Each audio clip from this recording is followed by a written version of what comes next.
Your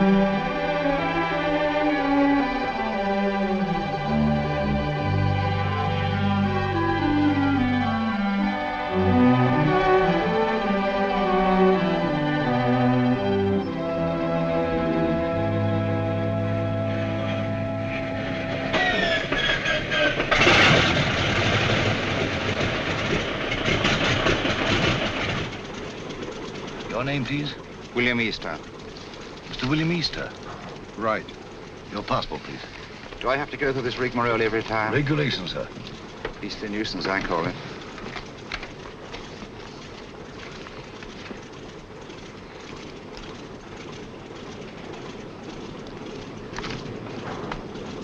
You'll receive your American visa in Lisbon. Will there be time? Definitely. We seem to have cut our time pretty close, Sir Henry. Have you a word, Sir Henry? Do you wish to make any comments, sir? Sir Henry, what is your destination, New York or Washington? I'm sorry, I have nothing to say. Sir Henry Marchmont, official business. Oh, Sir Henry Marchmont. Sir Henry, go. Good luck, Sir Henry. Thanks, I may need it. Shall I take your case, sir? Definitely not. Sir Henry, don't mind. Sorry, gentlemen. I see. You'd think the old boy carried the fate of the Empire in that little black case. Perhaps he does. Time's up, boys. Roll it away. Lively now. Hey, just a moment. You're shy of one passenger. Hold on. Wait a bit. Wait, I say. I've got passage. Yes, all right. Your name, sir? Grayson's the name. John Grayson, senior clerk, Paro Nash and Paro, solicitors, Chancery Lane. You've got it all there. Everything quite regular. Sorry to delay you. Missed the bus. Had to take a taxi. Fearful nuisance. Yes, sir. Hop aboard, will you? We're late now. Thanks. Thanks awfully. Sorry to delay. Thanks awfully. Right-ho, boys. Roll it away. Excuse me, sir. Awfully sorry. Quite all right. No sense of balance. None whatever. Thanks. Clumsy of me. No sense of balance. That's what it is. Effect of the inner ear, I fancy.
And when I read that you were en route to Washington, Sir Henry, I just couldn't rest until I found you.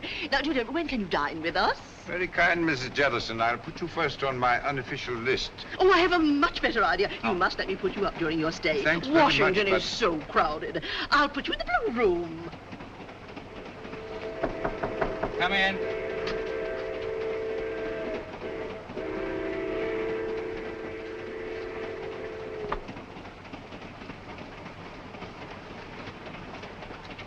Thank you, sir.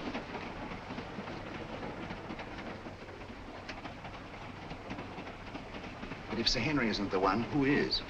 I don't know. But the head received a cable from London tipping him off.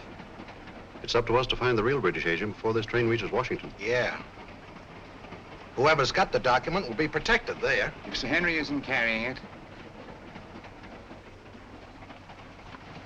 I've got it. Besides Sir Henry and myself, only one man has come all the way from London. A chap called Grayson, John Grayson. Well, then Grayson's our man. Grayson's carrying the document, while Sir Henry's being used as a decoy. It's so old, it's new. When Grayson leaves the club car and goes to get his luggage, that's our cue. We know what to do, Easter. Good. That's Grayson standing at the bar. The little fella.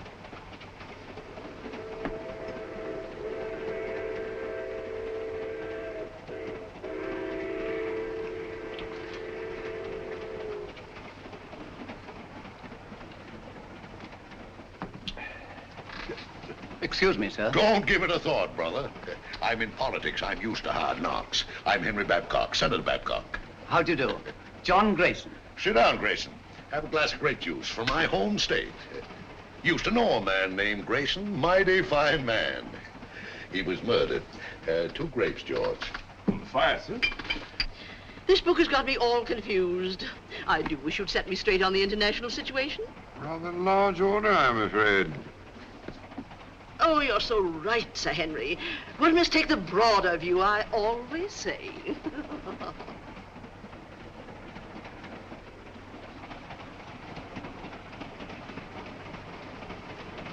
Another grape juice, Grayson.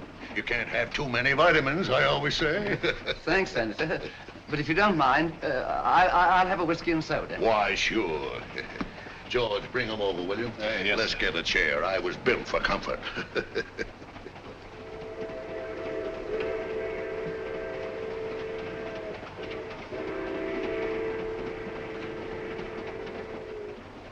Jolly little beggars, what? Kept some myself as a lad, till Mother got a cat. Shh. Don't say C-A-T. Oh, sorry.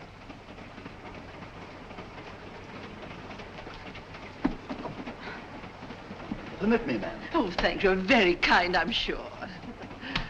Pardon me, sir. Here we are. Porter, Yes, sir. are we on time? Yes, sir. Be in Washington in 20 minutes.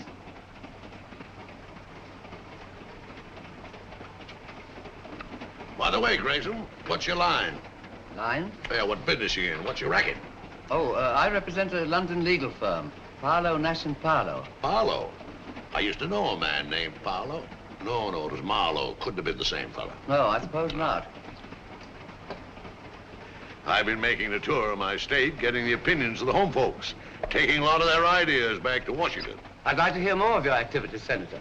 Give me your address, sir, and I'll have all my speeches mailed to you. You're quite too kind, sir. Sorry I have no card.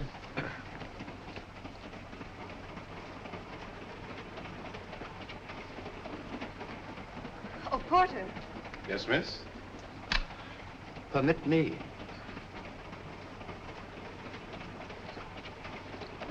Thank you very much. Not at all. I'll be at this address for the next week or so. I hope. Thank you. I'll get my papers together. Pleasant meeting, my friend. Better look me up in Washington. I'll just get my bag. Thank you, thank you. Oh, I forgot to pay George. Excuse me, sir. Well, what's the matter with the lights? Everybody be calm. We'll get excited. Just a little blackout. Keep your seat. We'll get excited. Just a little blackout. Keep your seat. Mice! Oh, dear. All gone.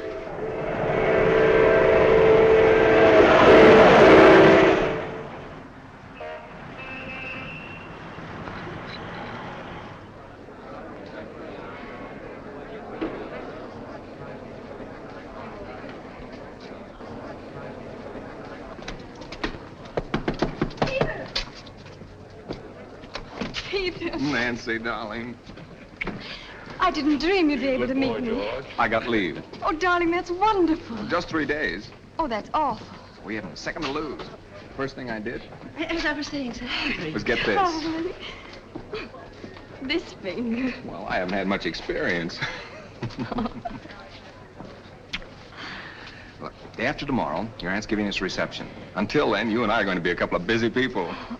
Oh, I beg your pardon.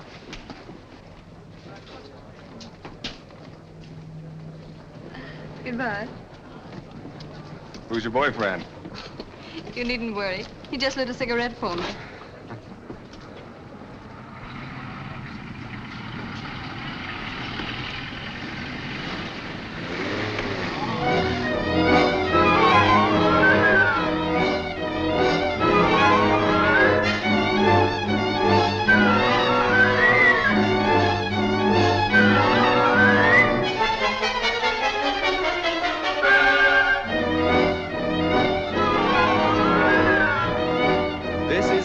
BBC News Bureau, broadcasting from London. At this time, we present our regular morning summary of the news. A British subject has disappeared under curious circumstances. John Grayson, senior clerk in the firm of Parlow, Nash and Parlow, solicitors, Chancery Lane, has not arrived at his firm's representatives in Washington. Foul play is suspected. Deplorable. Simply deplorable. It's the sort of thing that shakes your faith, by Jove. I say, Holmes, shakes your faith in everything. You alarm me, Watson. I've never seen you affected by the news, however startling. Startling, my dear fellow, it's devastating. Seen the scores? The Navy got 428 for 6 wickets against the Army at Lord's. May I draw your attention to the fact that really momentous things are happening in the world today? I know all about that. I'll get to them later on. Excuse me. Mind my egg, Oldbean. Oh, I'm sorry. With your consuming interest in the game, I'm surprised that you've changed your mind about running up to Lord's cricket ground this afternoon. It can't be helped. I had to put it off. How did you know I changed my mind? Elementary, my dear Watson. Invariably, when you go to a cricket match, you fill your flask with my best whiskey. Just now I noted in passing that the flask was empty. A single whiff informed me that it had been recently filled. Obviously, after filling it, you would pour the contents back into the bottle. Therefore, you had changed your mind about a cricket match. You amaze me, Holmes. You positively amaze me. Come in, Mrs. Hudson. Oh, excuse me, Mr. Holmes. There's a gentleman, and he's very insistent. Well, I do declare he followed me right up the stairs. Didn't I ask you to wait? My good woman, you may ask me to wait, but not the British Empire. Mr. Holmes, I must talk to you immediately. How are you, Mr. Irons? That will be all now, thank you, Mrs. Hudson. My good woman, indeed. Huh. Arons? I seem to know that name. Don't tell me, my dear Watson, that you don't recognize Mr. Arons at the Home Office. Oh, yes, of course. I knew you the moment you came in. How are you, Arons? How do you do? Do you see what the Navy did to the Army at Lord's yesterday? All right, Watson, go on with your breakfast. Bad show. 428, 6 wickets. Mr. Holmes, I'm here on a matter of the utmost secrecy. Now, I assure you, Mr. Arons, that Dr. Watson is the very soul of discretion. Won't you sit down? By the way, Watson, please be so good as to keep tapping on the table with your knife. Tapping on the table, yes. It will break the wavelengths if by any chance there's a dictograph in the walls. Oh, really? Cigarette? No, thank you. You can stop now, Watson.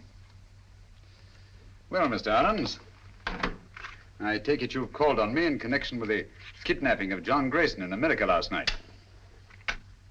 Yes. Yes, exactly.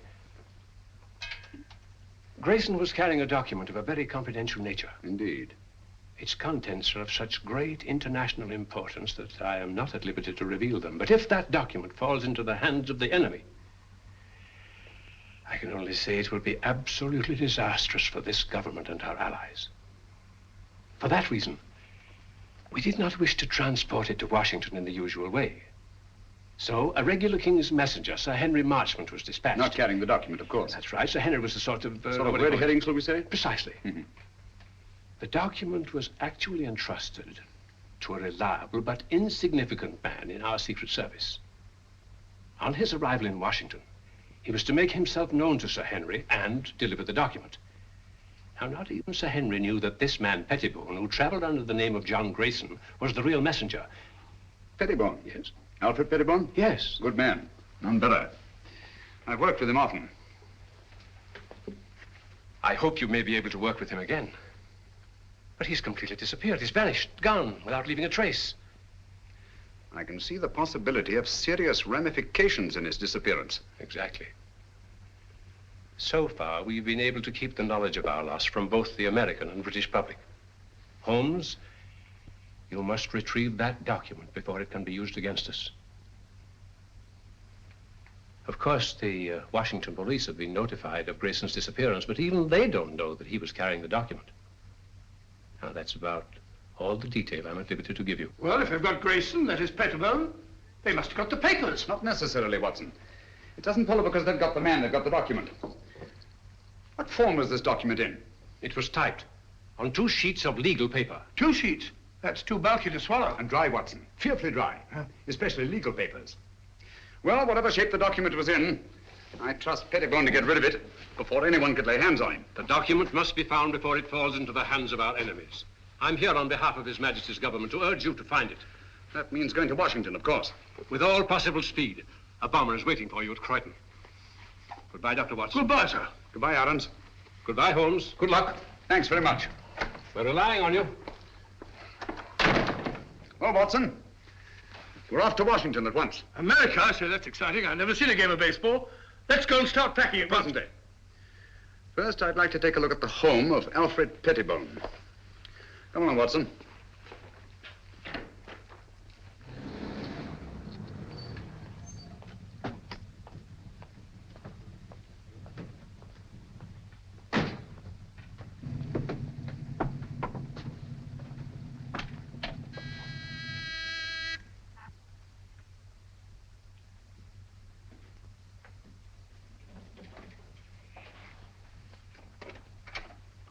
Why, Dr. Watson, what a surprise.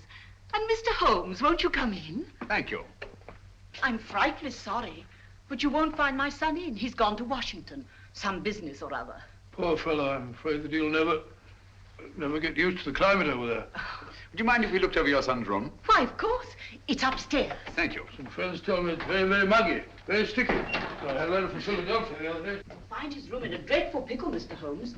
Quite miffed he is. If I as much as put my nose inside. As if I cared anything about his silly old collection.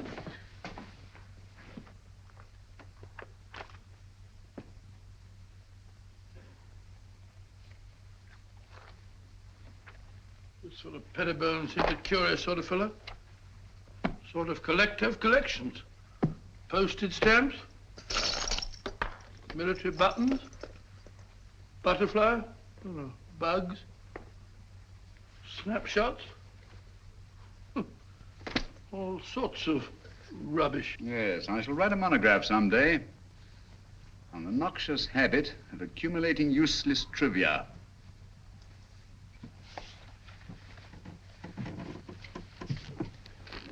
Please be so good as to stop pacing, Watson. You distract me. All right, all right.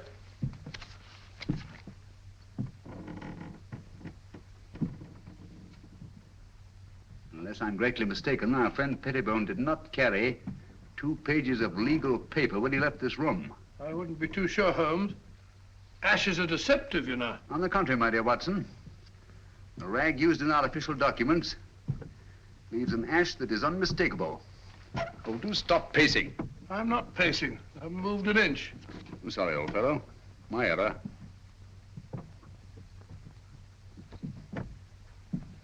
Must be Mrs. Pettibone. Heavy woman, light on her feet. Doesn't follow. Our friend seems to be quite a camera enthusiast. What's this? Cook F1.5. That's a very fast lens. F3.5. Summer. Copying setup. American match folders. That's right. USA. Now, why would Pettibone want American match folders in his work? And a microscope. Most interesting. Oh, what's this? Watson, this microscope was last used for examining microfilm. I'm beginning to see the pattern. Stop now. Did you know that the letters of our soldiers overseas are being photographed on microfilm so that one carrier pigeon can carry the equivalent of 18,000 letters? Well, we had a carrier pigeon in the last war. Back in 1915, belonging to the Brigade Signal Corps. Did you? Yeah, the poor bird kept flying round and round in circles all day long. Found out later on that it was cross-eyed. Tragic thing. Huh? Perfectly true. Where are you going? Huh? Oh, dark room, huh? This is what I was looking for. Huh? This projector magnifies tremendously anything placed on the slide, like this piece of microfilm. Understand? I can't say I do exactly now. Wait a minute. I'll show you what he's photographed.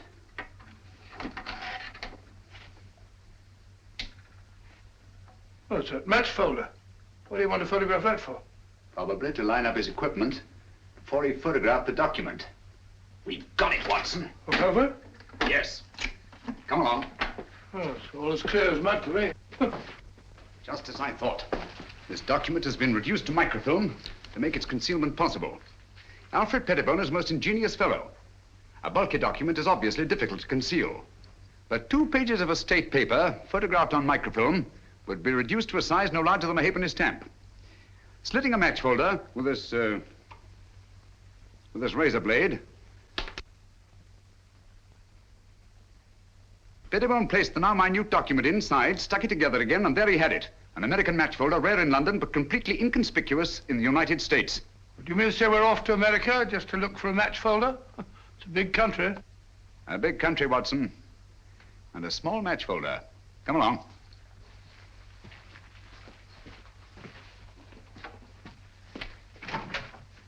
Did you find what you were looking for, Mr. Holmes? Yes, thank you, Mrs. Pettibone. By you haven't been up on the roof in the last 20 minutes, have you? Why, no. What made you think... Well, we distinctly heard footsteps. Nonsense, Watson. It was the house settling. Gracious, yes. Such popping and groaning. We're quite used to it. Thank you. Goodbye, Mr. Holmes. Goodbye, Mrs. Pettibone. Goodbye, Dr. Watson. Goodbye. So sorry you missed Alfred. I'll tell him the minute he gets back. Gets back? Oh, yes, of course. Well, goodbye again, Mrs. Pettibone. Just a minute, Watson.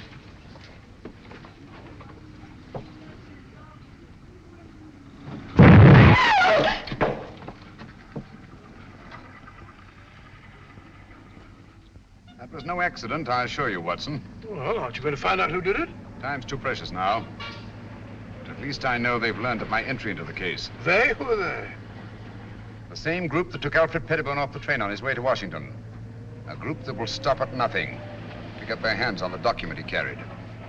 Their leader is a clever, resourceful criminal who seems to have sources of information from everywhere. Oh, that means a worldwide organization. Who'll stop at nothing, you say? Quite. That's why we must get our bags and ourselves aboard that bomber without delay. We're opposed by an adversary worthy of our best efforts. At present, he has all the advantages. Even that of being only a merciless, nameless shadow. Think of it, Watson. In a few hours, we'll be flying out over the Atlantic.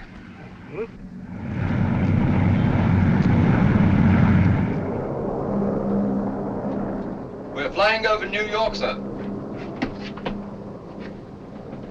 New York, eh?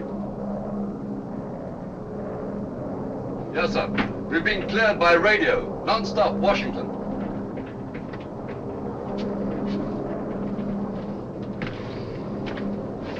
What is that book that so engrosses your attention, Watson? A book on the quaint customs and manners of America. We must be halfway across, and I've only got to page 37. For your information, my dear fellow, we are now flying over New York. Flying over New York? Gracious me. What's the only thing?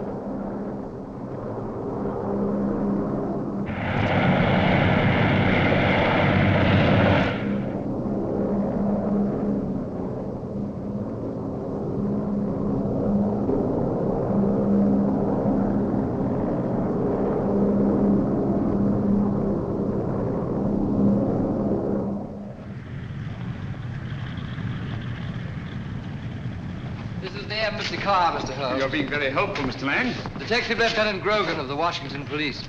How do you do? Welcome to Washington. Thank you. This is my associate, Dr. Watson. How do you do, sir? How are you? I suppose I should say, how are you, buddy? What's cooking? Oh, come along, Watson. Oh, it says it's in the book. What's cooking?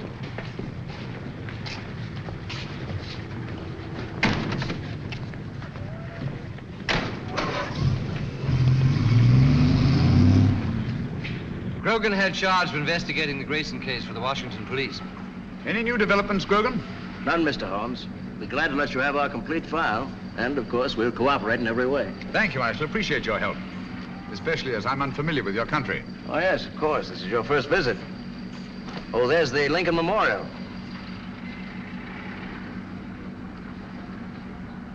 Most impressive. Oh, by the by, Mr. Lang, thank you for your cablegram. I received it just before I left London. Cable? I sent no cable. About our reservations at the Hotel Metropole. Why, no. We thought you'd stay at the embassy, of course. Look at that. Well, since some strange person has taken such an extraordinary interest in my welfare, I think I shall stay at the Hotel Metropole. Oh, Mr. Holmes, there's the Washington Monument.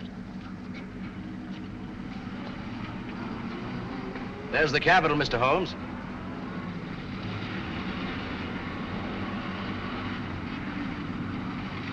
Magnificent.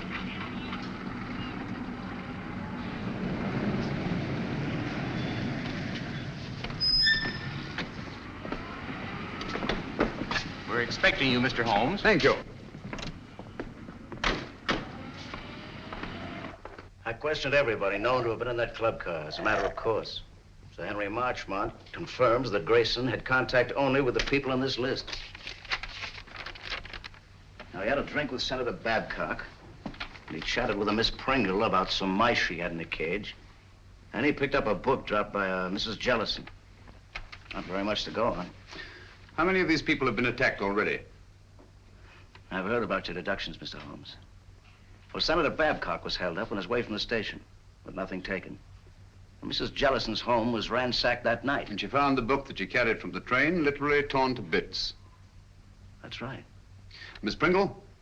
Well, Miss Pringle says someone released the mice from the cage during the night sometime, and she found the cage torn apart. What happened to the mice, I wonder?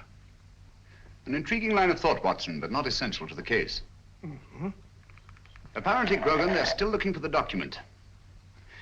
I'd very much like to have a look at that club car. Well, that'll be easy. I have the car held in a siding in the railroad yards. Good.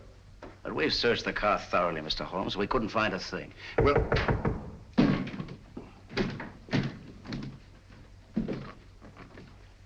What are you doing? What's this? Mr. Holmes, your trunk. Trunk? I have no trunk. It says right there. To Sherlock Holmes, Hotel Metropole. How was this trunk delivered? An expressman brought it, sir. What's the name of the company? Do you remember the license number? Naturally, I didn't notice that. I just signed for it. All right, thank you. That'll do. Well, this trunk's not locked.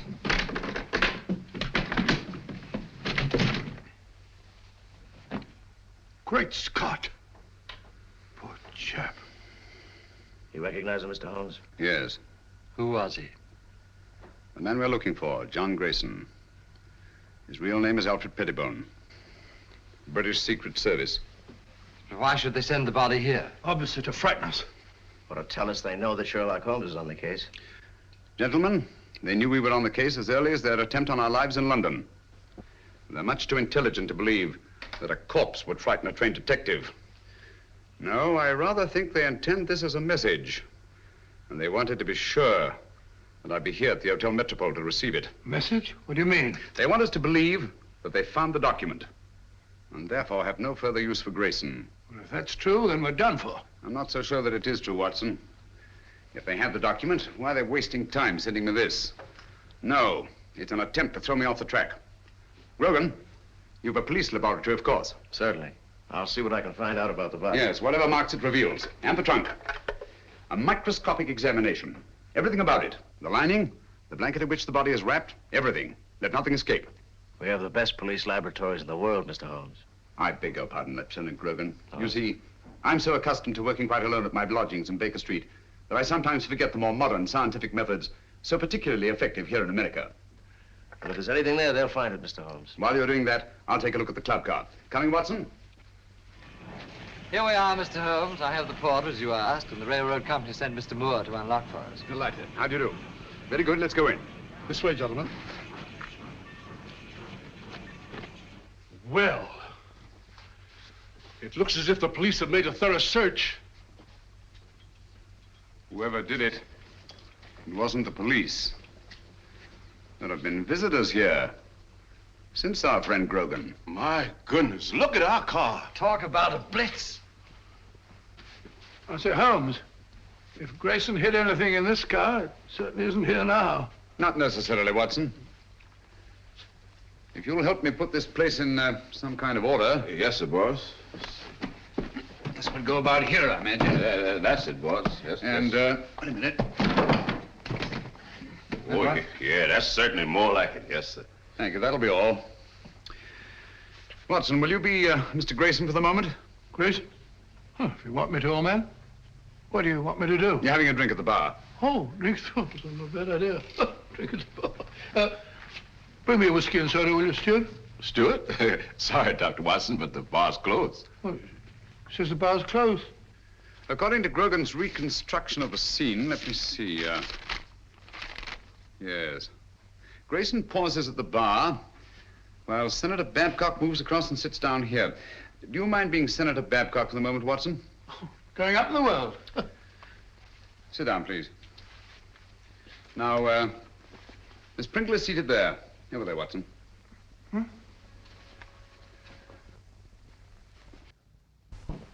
Now, Miss Pringle. That's right, the mouse woman. Oh, the mouse woman. Watson, over here, please. Oh. No, not there. Not there. That's Senator Babcock. Oh, pardon me, Senator. Sit down, please. Now you're Mrs. Jellison. Oh, excuse me, Mr. Holmes. He ain't Mrs. Jellison. He's the young lady. What? Sir Henry Marchmont was sitting right here, and Miss Jellison was right here. She's a sort of a big, fat lady. What did Grayson do that attracted your attention so particularly to Mrs. Jellison? The little man, he retrieved her book. And the young lady sitting here, didn't she converse with the little man? No, sir. That young lady didn't have no converse with no one. When the little man lit her cigarette, she ran back and said, "Thank you very much." But you have matches here for your customers. Oh, yes, she called me, and I saw a cigarette, and I knew she wanted a match. And Grayson used one of his own matches? Dog it. Oh, yes, he took a folder from his coat pocket. Did he put the match folder back in his pocket, or did he give it to the young lady? I don't remember. I was fairly busy. Try to remember. Well, if I should try to doomsday, I couldn't rightly say just what happened to that match folder. Oh, yes. I remember just one important thing. What? When the little man lit her cigarette, he said something very peculiar. What was it? He said, "Permit me." Oh. Well, gentlemen, I'm extremely grateful to all of you. That's all we can do for the present, I think. Since the place was torn to bits after the murder of Grayson, the attacks on Senator Babcock, Mrs. Jellison, and Miss Pringle, I'm convinced that the document left the club car long before these events. But how? By whom? And who was the mysterious young lady whose cigarette Grayson lighted? Did anyone meet the young lady? He sure did. He? Who was he? Tall, handsome, in a uniform. I see. I suppose you wouldn't remember what kind of a uniform. I certainly would. Lieutenant, Navy flyer. My boy's in the Army. He's gonna be a flyer, too. Splendid. Did you happen to hear them say anything? Oh, I didn't happen. I just couldn't help hearing it. Mm-hmm. Well, what did they say? Oh, yes, he said he had 3-day leave. He had to move fast before the big part of her aunt was giving him. Then, too, he put a ring on her finger, and they both looked mighty happy. Mm-hmm. Just the way you're looking right now. And the way I'm looking myself. Come on, Watson. That's the girl. I told the head I could swear to it. Is the address there? All there. Right in our laps. And also right in the lap of Sherlock Holmes. That's the least of our worries. The head could handle 10 like Holmes. I hope so. But don't underrate that Englishman. I have several friends who did. They now grace some of the best prisons in England.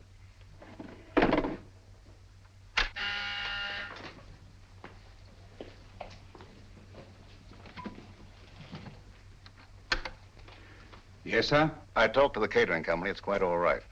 They could hardly refuse me. It's the Acton Company. The Acton Catering Company. Yes, sir.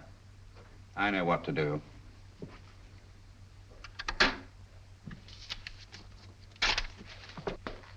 Pop over there. You're going to work for the catering company. Right. When you get in the house, find out all you can. Katie. Yes? You're to go as a guest. Will it be safe? It'll have to be. I'll try and get in the girls' room. Unless you hear from me, carry on as we planned. Flash Gordon. Seems a very capable fellow. Sports pages. These Brooklyn fellows seem to be arguing with the umpire. Story thing. What are you eating, Watson? Gum? Oh. Put it away.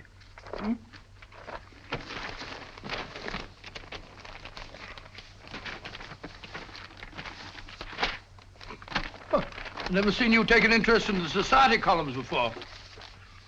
It's a concern I'll drop at once, I assure you, Watson. You found what you're looking for? Oh. How do you know this is the girl? It would be an extraordinary coincidence, wouldn't it? If more than one naval lieutenant in Washington were to become engaged in the last few days to a girl from New York whose aunt was giving them a reception. By Joe, you must be right. She's a pretty girl. Yes. He's walking around with dynamite in her handbag.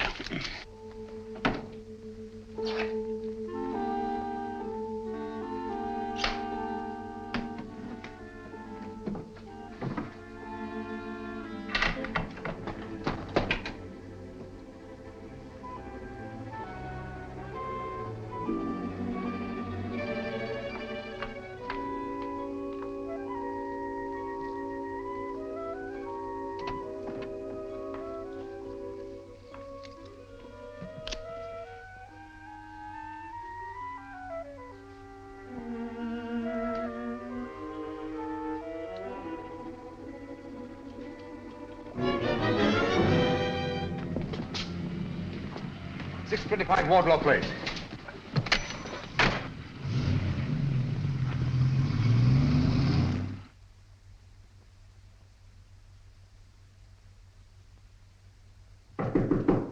Who is it?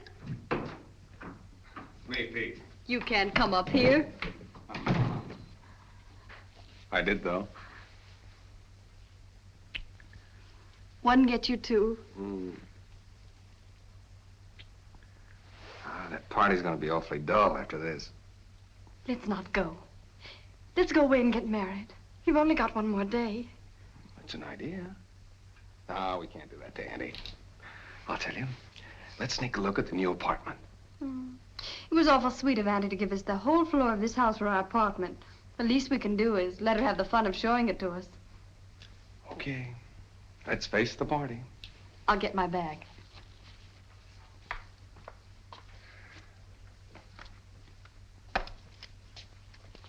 Thank you. Oh, no, you don't. That's the way I got them.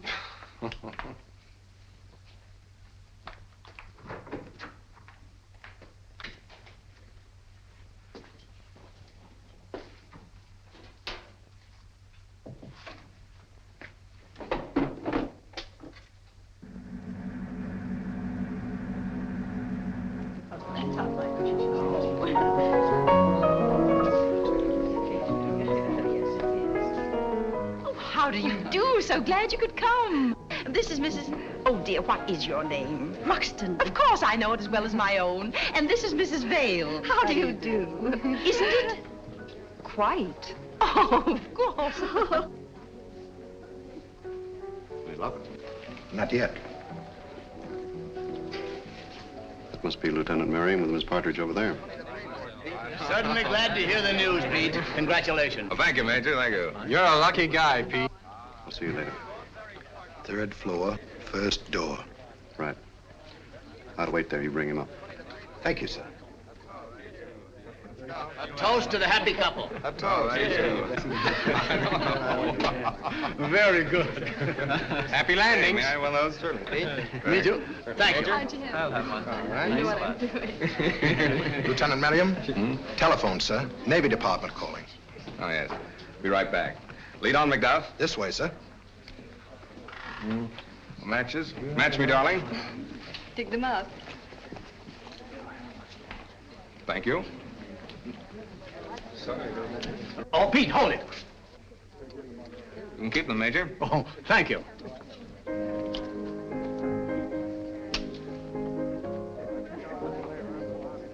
Thank you. Not for me, thank you. No, thank you. Why up here? They said it was private. There's a phone in here, sir. Hey, it's my new apartment. Miss Partridge didn't want me to see it till after it was finished. Here you are, sir. Quite a smell of paint, sir. In here, sir. Thank you.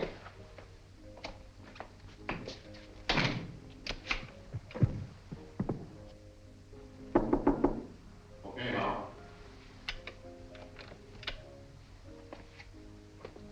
We should get some action, Sir Henry, with Sherlock Holmes in Washington. Yes. I don't mind telling you I'd give anything to get my hands on that document. Yes, I know. Or at least know that it's in safe hands. Thanks. Engaged today and married tomorrow. No, thanks. Have you a match? Miss Partridge? Yes? Lieutenant Merriam asked if you would come to the new apartment. But he's not supposed to see it yet. The new apartment? He must think you're already married. Yes, I don't dare let that man out of my sight. Excuse me, will you please? Surely. Oh, I'm so sorry. May I? Thank you.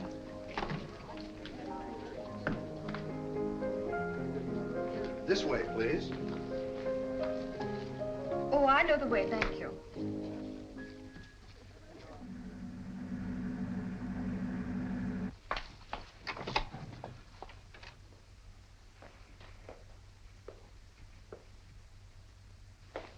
Peter, where are you?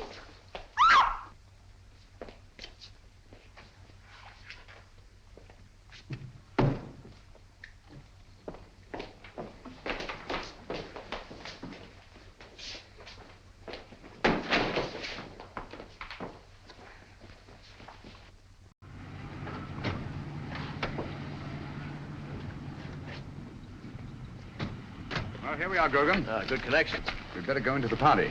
Well, I think you better go in first, Mr. Holmes. I'm not very good at this sort of thing. I think you do all right.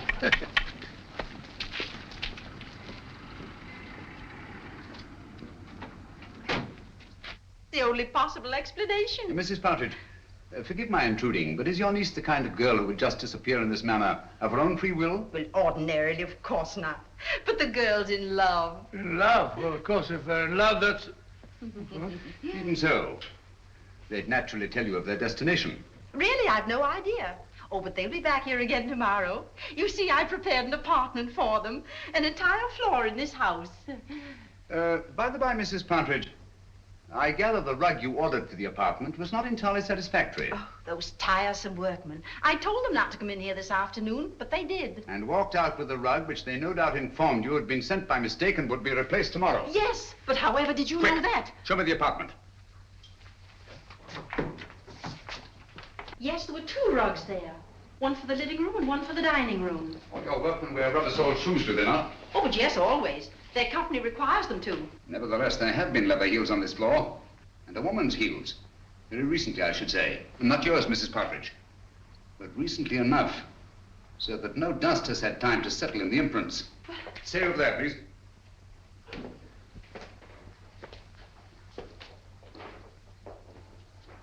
There seems to have been a struggle over there. A woman's footprints disappear and a man's leather heels come round and stop there. Either she was carried out in the carpet or else... Where does that door lead to? Why, it's a dressing room. Perhaps an ordinary skeleton key. Try it.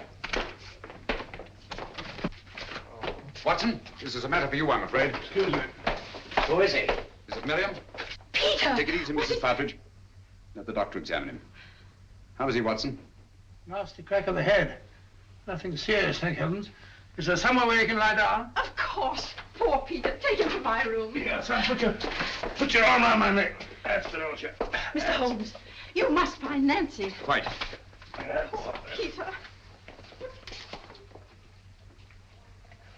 Girl disappeared right from under our noses. It's unbelievable. I better try to trace that truck. That won't lead us anywhere. Our antagonist is too clever for that. But the girl must be found immediately. You're sure the police chemists found nothing definite in their examination of the trunk? Not one thing pertinent to the case. What about Grayson's body and the blanket it was wrapped in? Nothing. Every object connected with this case has some kind of story to tell. Do you think they'd mind if... The laboratory is completely at your disposal, Mr. Thank you. Dr. Watson and I will go there at once. The usual findings on the trunk, Mr. Holmes. Bought in Washington, been banged about a good deal. All labels removed. And the body? No marks of any kind. Very well. If you need me, call. Thank you.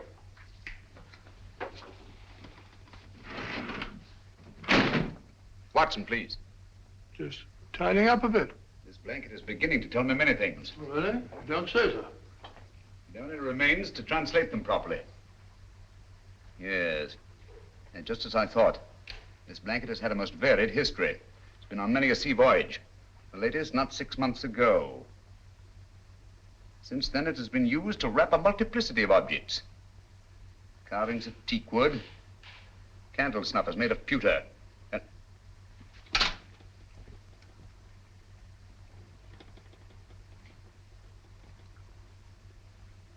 and furniture. Furniture? Yes. Teakwood leaves an unmistakable stain. Pewter rubs off easily. And there are evidences of wax drippings. But what particularly concerns us, Watson, is the furniture. Most likely a chair. Louis the 15th. In yellow and maroon satin. What do all these things suggest to you, Watson? Let me see. An aunt of mine, Matilda, lives in Brighton. Very old-fashioned. Very aged. Exactly. Antiques. We've a lot of ground to cover before nightfall. Ground? What ground? If necessary, all the antique shops in Washington. A-N-T-I. There we are, antiques. Antiques? What connection is there, Louis XV's chair with this partridge girl? This sliver of wood came from a Louis XV chair that had once been wrapped in that blanket. From other evidences the blanket supplies, I deduce that it's been used in an antique shop. And whoever controls those antiques murdered Grayson and kidnapped the girl. What? That's it, Watson. Come along. Before the girl's kidnapper becomes her murderer.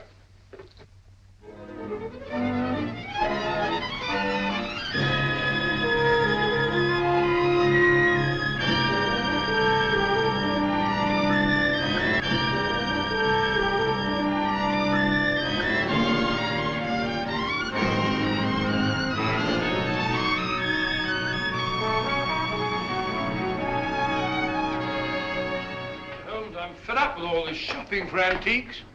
We must keep searching, Watson. The girl's in grave danger. Hello. Hello? Oh, sorry. What is it, Holmes? This isn't the place it seems to be. Look, Watson. Those cabinets. Obviously imitation, and yet they're priced as if they were authentic. Buyer beware and all that, eh, Holmes? Watson, I feel certain this is it. This is my purse. May I? Thank you. What kind of a joke is this? Oh, don't bother to answer. You can tell the police all about it. And you shall, I promise you. But there are no police here. Haven't you noticed? We are quite alone. I sent for you to ask you a few questions. You always send a rug for your guests. It was a very nice rug, Miss Partridge. It's not my idea of a method of transportation. No, I'm sorry about that, but I'm afraid it was unavoidable. But why? You've no right to bring me here like this. I've always found it wise to take what rights I can get. Miss Partridge, you have a document which I must have. Document? I have no document. It won't do you any good to deny it. But I do deny it. I don't know what you're talking about.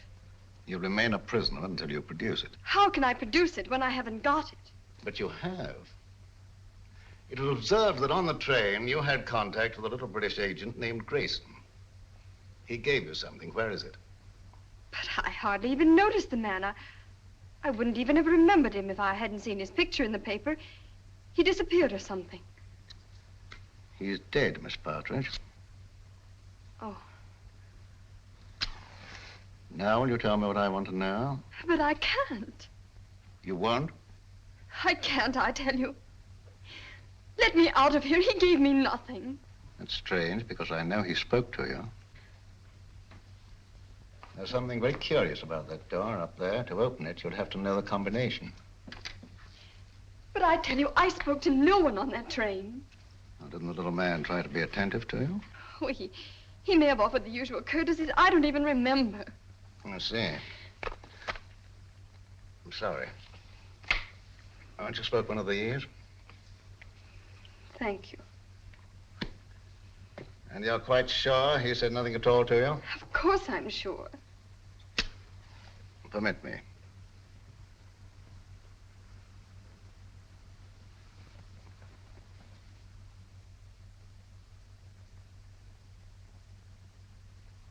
And you're certain that nothing passed between you?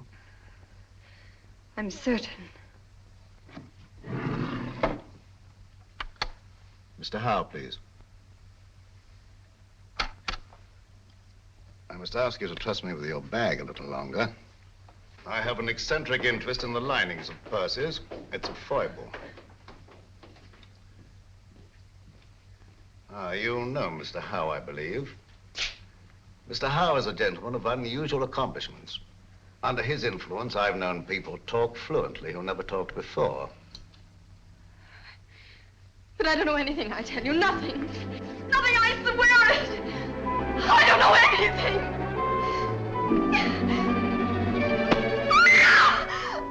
You stay out here. I'll go inside. I'll assume the character of an eccentric art collector. As soon as I'm convinced that this is the place we're looking for, I'll signal to you. And you get Grogan and bring him here on the run. But don't lose any time. An extra second may cost a life.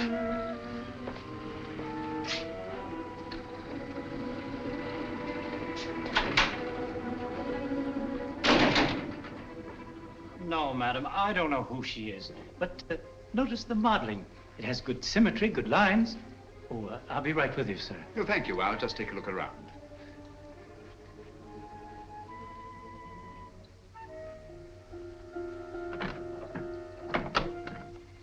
What an extraordinary cabinet. Spanish. Moorish influence. Imitation, of course. It is not an imitation, it's authentic. Oh, come now, my dear man. Ah, may I see some of these ceramics? Those aren't for sale. They're Ming vases mostly, and they haven't been marked yet. Well, that's really a very little consequence. You see, if they're genuine, I can tell to within a shilling what the international price might be. If you please, sir, there are other customers. Oh, yes, of course. Well, I'll just look around. Ah, what a very interesting collection of pewter.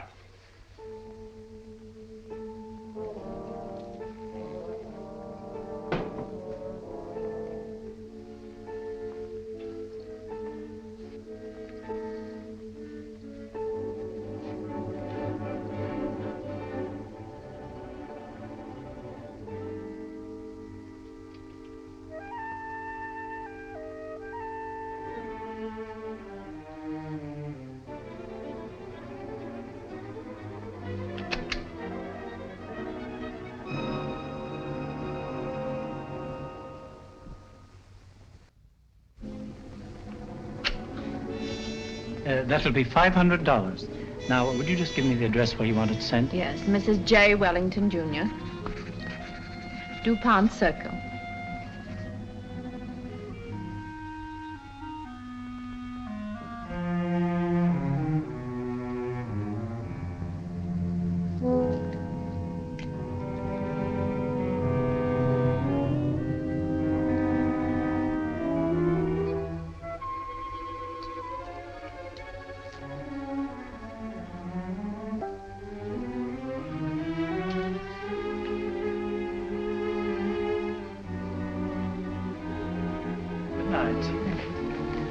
Good night.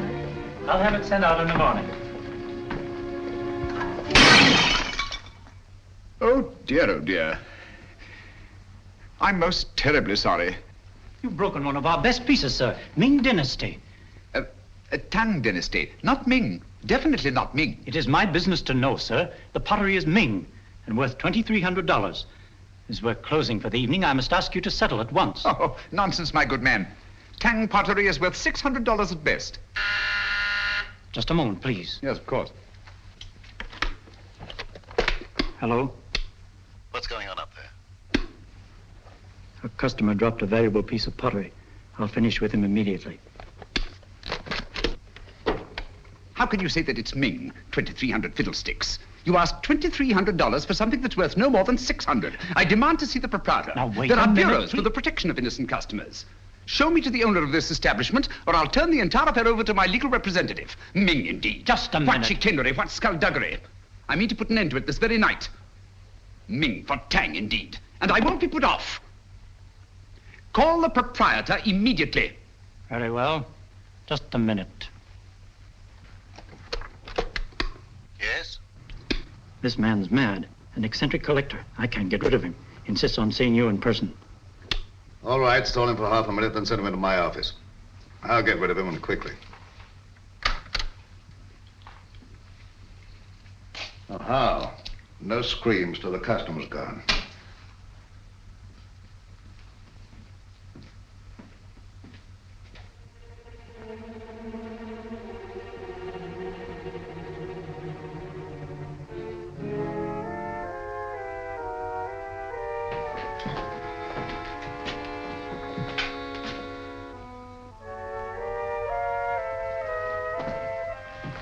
You get downstairs.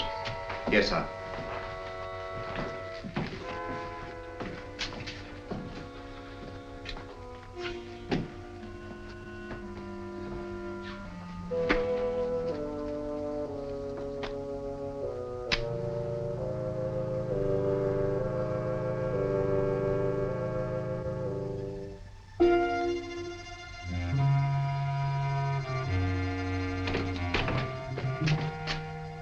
I'm most frightfully sorry.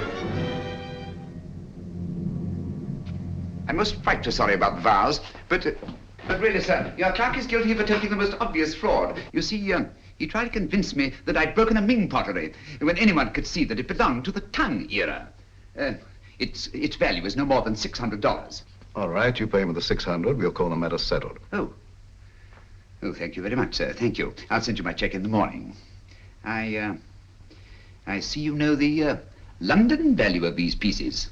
It's my business. Exactly. Yes, exactly. You know, I think you're just the man to help me find some furniture I'm anxious to get. I'm most frightfully bored with the usual conglomeration of pieces that we can pick up on the other side.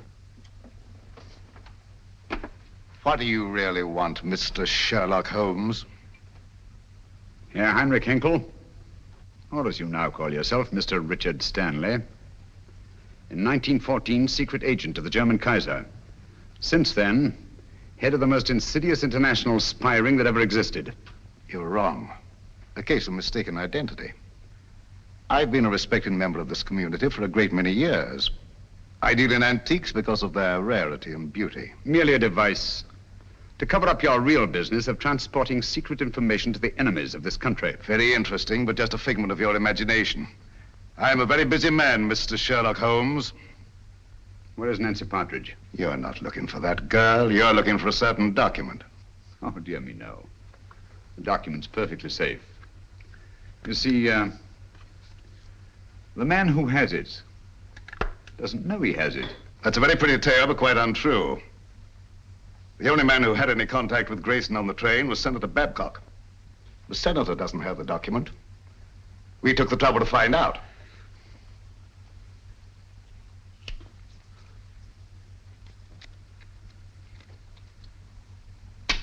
Permit me.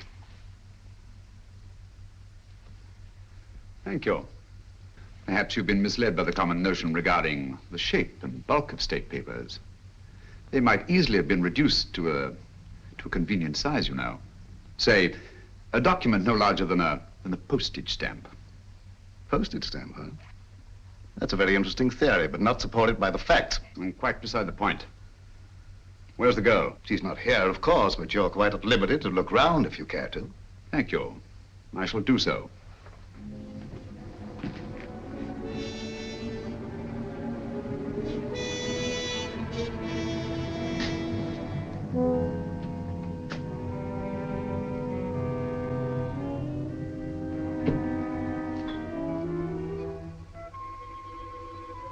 Interesting piece. Spanish, isn't it? Moorish. Oh, my error. It's an amazing specimen. I assure you won't find what you're looking for there. You stimulate my curiosity.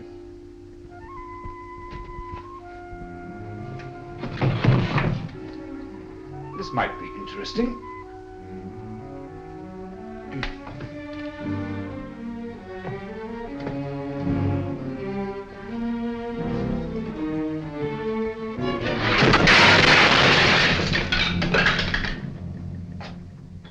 The Moors were an incredibly inventive people, weren't they? Yes, it was in shocking condition when I got hold of it. But I had it restored. Very lively now, but old-fashioned. If that's the best you can do, Mr. Stanley, I think I may safely examine the rest of the room. Help yourself. Thank you. Take your hand away from that drawer. Mr. Holmes, you didn't think I was going to draw a weapon. I never touched the things. How odd to find you squeamish.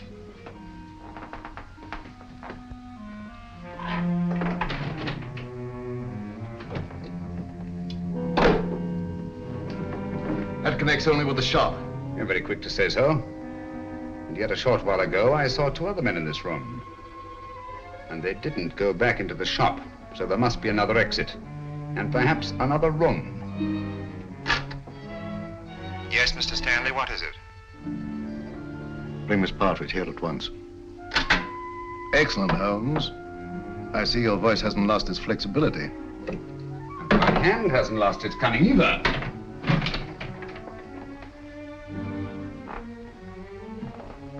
When they come here, tell them to leave the girl with you and to clear out.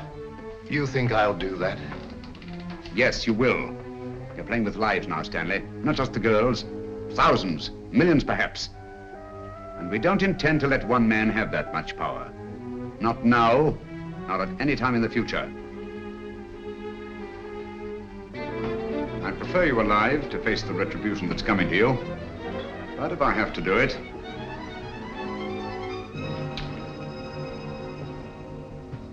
all right, Mr. Holmes.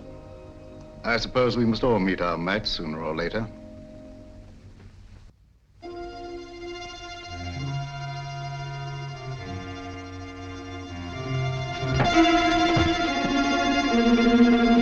That's enough, boys. Take your hands off him. Well, Mr. Holmes?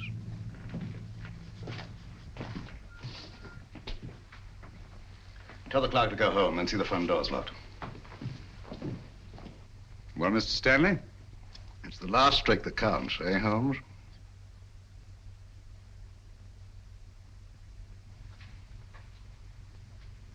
I'll remind you of that later.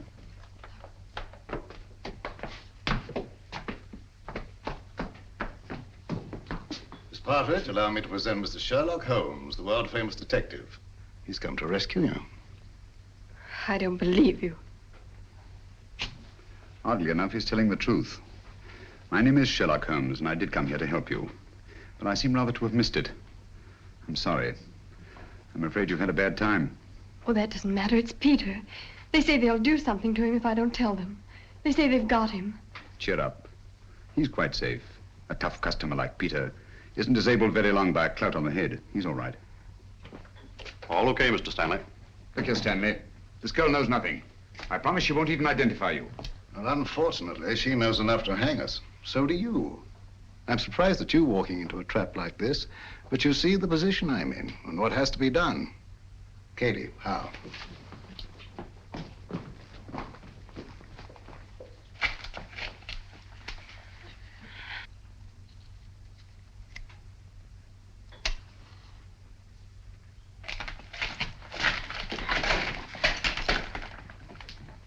It will give me great pleasure to attend to Mr. Holmes personally. Easter, and the girl's yours.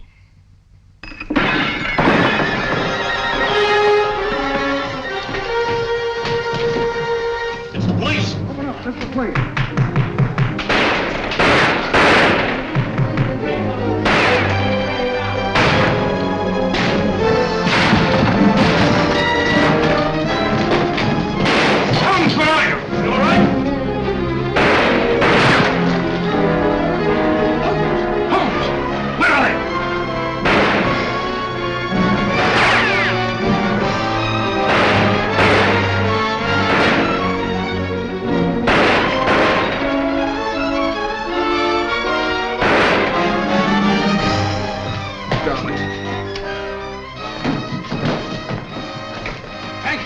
safe.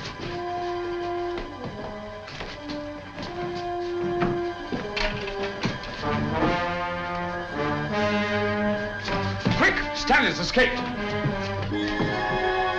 All right, boys, bring them along. Come on, Lieutenant. Let's go, sir. Send it off his building. Double quick.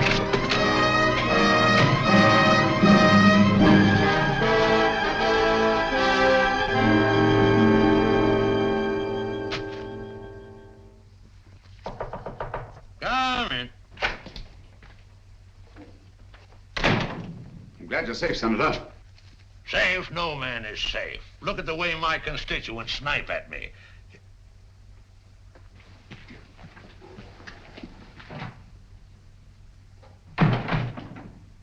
I don't recall seeing your face before, stranger. I don't think we've met. Well, that explains it. My name is Sherlock Holmes. Glad to know you, Holmes. What's on your mind? Senator Babcock, I'm here to inform you of grave peril to your life. Richard Stanley, a dangerous criminal, is now on his way here. Richard Stanley? Why, he's the most respectable citizen of Washington, has been for years. What could Stanley possibly want from me? A document. From under the stamps of a letter given to you by a chap named Grayson. Grayson? Grayson? Used to know a man. Grayson? Why, that's the fellow disappeared. Say, I got that envelope right here in my wallet. Now, what does Stanley think could be under these stamps? A secret document of grave import. Reduced to microfilm and concealed under these very stamps. Thank you very much, Mr. Holmes. That's just what I wanted to know. I might have missed this microfilm if you hadn't led me to it. I seem to have underestimated your capabilities, Mr. Stanley. Yes, Mr. Holmes. Your famous powers of deduction and observation made it very well in Limehouse or Soho. But here in America, I believe you're out of your depth. If so, the verdict of history will be severe indeed. You're nervous, Sherlock Holmes? I must confess to a marked irritation. Do you, mind if I smoke?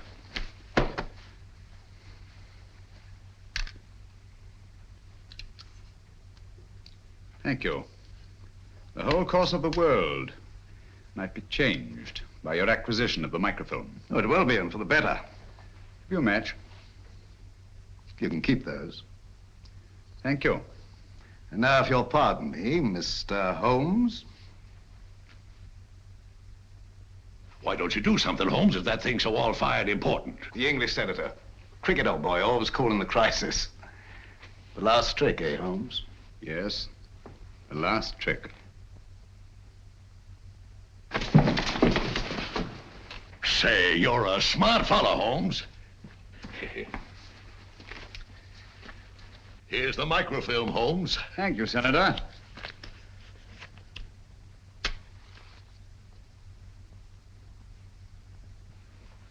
I say, Holmes.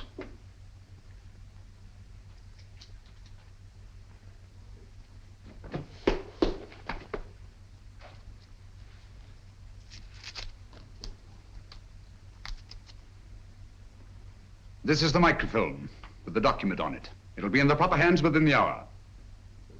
As I told you, Mr. Stanley, the man who had it didn't know he had it. Come on, let's go. Well, it'll be nice to get home to Baker Street, eh, Holmes? Yes. But this is a great country, Watson. It certainly is, my dear fellow. Look, up there ahead. The Capitol. The very heart of this democracy. Democracy. The only hope for the future, eh, Holmes? It's not given to us to peer into the mysteries of the future.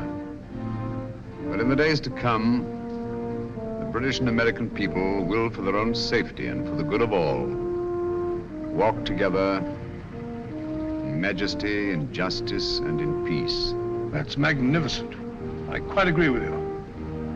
Not with me, with Mr. Winston Churchill. I was quoting from the speech he made not so long ago in that very building.